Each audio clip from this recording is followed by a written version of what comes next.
Ladies and gentlemen, when you come across an opportunity to talk to one of the leaders in the definition, the epitome of giving back to the community, creating opportunities, and for over 3 decades has been helping not just people in Los Angeles, but has been an example for the world to follow as well. You have to jump on that opportunity. It was granted the 2020 Hilton Foundation Humanitarian Prize. Is that the correct title? I want to make sure I get that right. Father Gregory Boyle, welcome to the show. Thank you, and that's the correct title.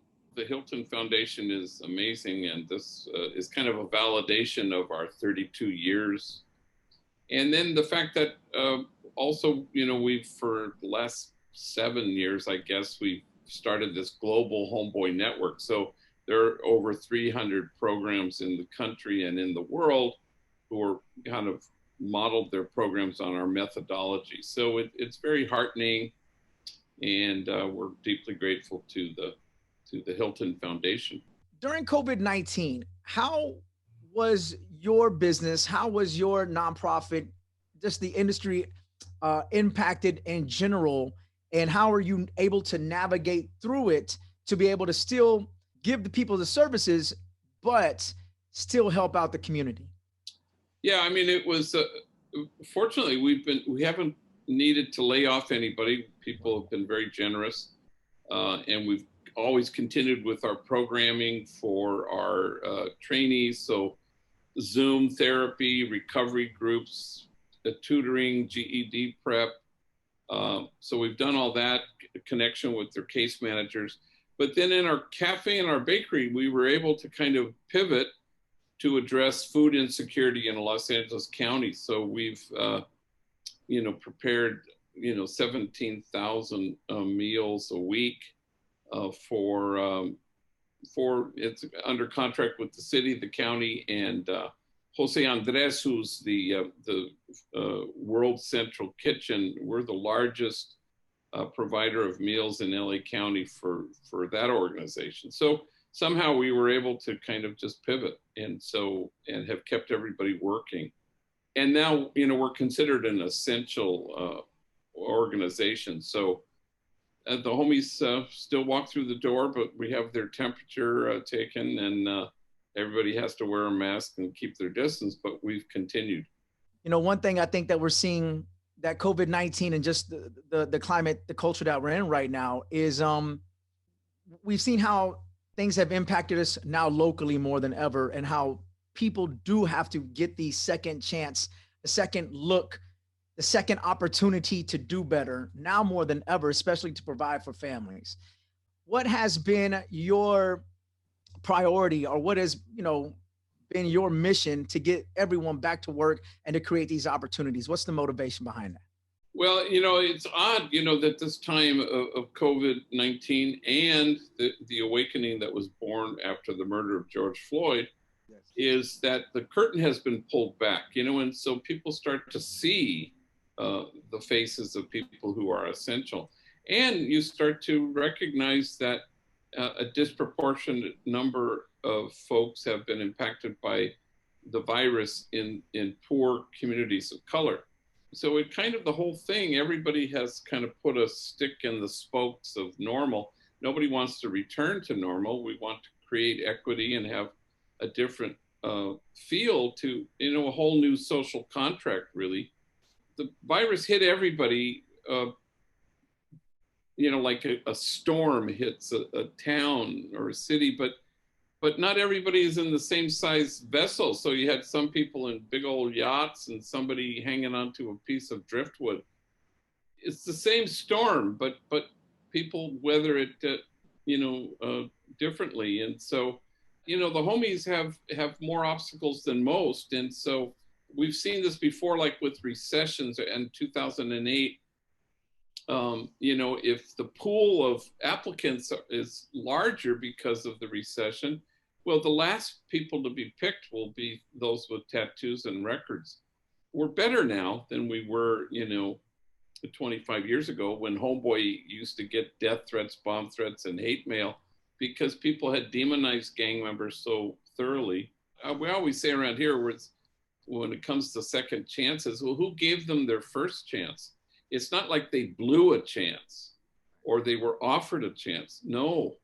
And so it's we kind of want to give them their first chance, really. I'm running for mayor here locally, and Black Lives Matter comes to mind, talking about different opportunities. And I think sometimes people don't understand that we're not all on the same playing field. And when people say all lives matter, and well, what about this person? And how about these people? And everyone should get the same amount of support. And that does make sense if everyone is at the same playing field. And so many times you're seeing it's just about it's playing catch up here. And, a key term since the death of George Floyd, and even before that, is about diversity and how can we bring more diversity and how can we include more communities of color. But I think the key term is not necessarily diversity and being more diverse. It's the term inclusion. We have to actually make sure that people are included in different decisions and we're included in the opportunities to do more. At Homeboy, we talk a lot about belonging, and the idea is that Mother Teresa said the problem in the world is that we've just forgotten that we belong to each other. And so belonging is more than inclusion, because sometimes inclusion can be about checking a box, but belonging is about severing relationships. There's a severed belonging that needs to be repaired, and it needs to be reattached, if you will. And so that's kind of, you kind of want to go to have a larger view. And at Homeboy, we talk about a community of kinship such that God might recognize it. It's a community of tenderness. And the idea is, no kinship, no peace, no kinship, no justice, no kinship, no equality. No matter how, we struggle for those worthy goals, they actually can't happen unless there's some undergirding sense that we are connected to each other, that we belong to each other. And so it's a kind of a larger lens and a wider container to talk about these things, because you want to get to a place that's more full, and so somehow we want to invite people to their own unshakable goodness, which is a thing we all hold in common, that our true selves in loving is what's at everybody's disposal. And so also the notion is none of us are well until all of us are well. None of us are whole until all of us are whole. And yes, no lives matter until Black lives matter. It's a way of seeing the world and imagining a circle of compassion, and then imagining nobody is standing outside that circle. So how do we dismantle the barriers that exclude, that invite people to their own goodness and best selves? Father Gregory, the Humanitarian Award is given that for just that reason. And I would ask you, what is the project or what is the program that you've implemented or part of Homeboy Industries that you really feel has made the greatest impact as far as humanity is involved? Well, I don't know if I can parse it out. It's funny. I have kind of a light grasp on these things. I feel like we're not called to be successful. We're called to be faithful. So you try to be faithful to an approach that is right and good and true and just, and then cling to that and cling to the marrow of the message of it. And outcomes, that's up to somebody else, as long as you're doing what you can do. So I don't really do success or pride or legacy or, I think Homeboy, though, is sort of the front porch of the house everybody wants to live in, a place where enemies, rival gang members work side by side with each other.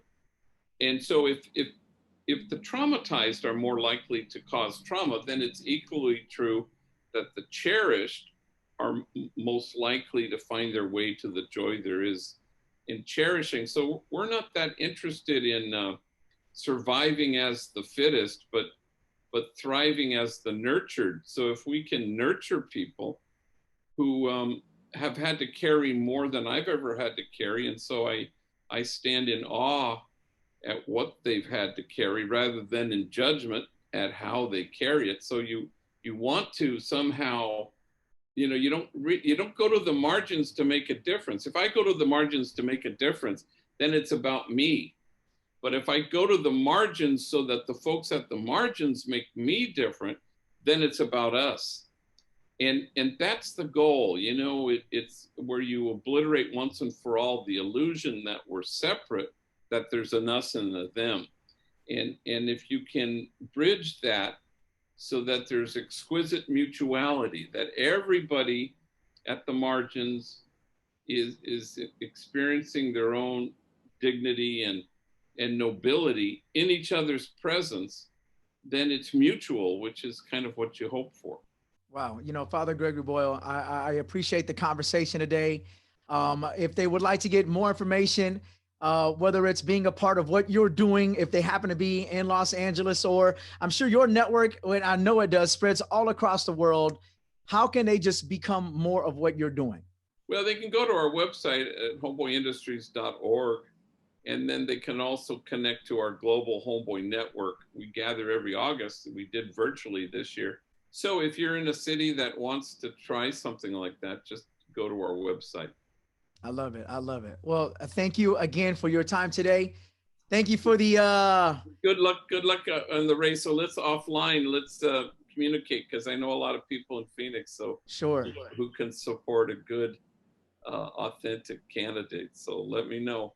I appreciate you, and I appreciate that. Thank you so much. Have a great rest of your day. Thank you.